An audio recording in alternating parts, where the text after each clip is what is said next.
కలవాలన్నారు ఏంటి సమస్య? నమస్తే అన్న, నమస్తే. నా పేరు శివకుమార్. గట్టిగా మాట్లాడు. మా అమ్మకు హార్ట్ ఫెయిల్యూర్ అయింది. మా ఆర్థిక పరిస్థితి బాగాలేక పవన్ కళ్యాణ్ అన్నని కలిసి మా అమ్మని తీసుకుందామని హన్మకొండ నుంచి పార్టీ ఆఫీస్కి వెళ్ళాను. కానీ అన్న లేరంట. ఈరోజు ఏదో సభ ఉందని చెప్పేసి నా దగ్గరికి వెళ్ళారు. సో నాకు మా అమ్మని కాపాడుకోవడానికి ఎన్ని ప్రయత్నాలు చేసినా ఎక్కడ లేక నాకు పవన్ కళ్యాణ్ అంటే డైహార్ట్ ఫ్యాన్. నేను అన్నే నాకు దేవుడు అనుకొని మా అమ్మని కాపాడుకోవడం కోసం అన్న దగ్గరికి బయలుదేరాను. హన్మకొండ నుంచి మా తాత నేను ఇద్దరం కలిసి బయలుదేరాము. అన్న ఎక్కడున్నా మమ్మల్ని కొంచెం గుర్తించి మా అమ్మని కాపాడన్నా.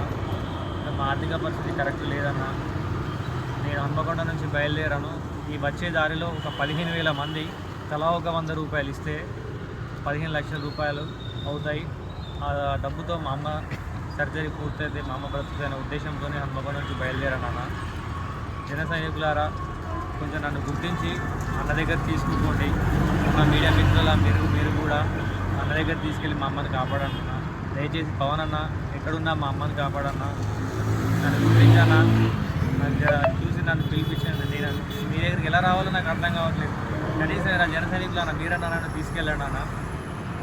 దయచేసి పవన్ అన్న మా అమ్మని రక్షించన్నా.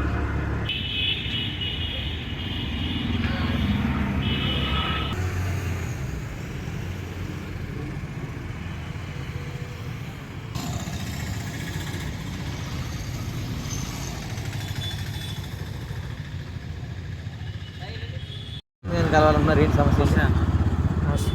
నా పేరు శివకుమార్. గట్టిగా మాట్లాడు. మా అమ్మకు హార్ట్ ఫెయిల్యూర్ అయింది. మా ఆర్థిక పరిస్థితి బాగాలేక పవన్ కళ్యాణ్ అన్నని కలిసి మా అమ్మని తీసుకుందామని హన్మకొండ నుంచి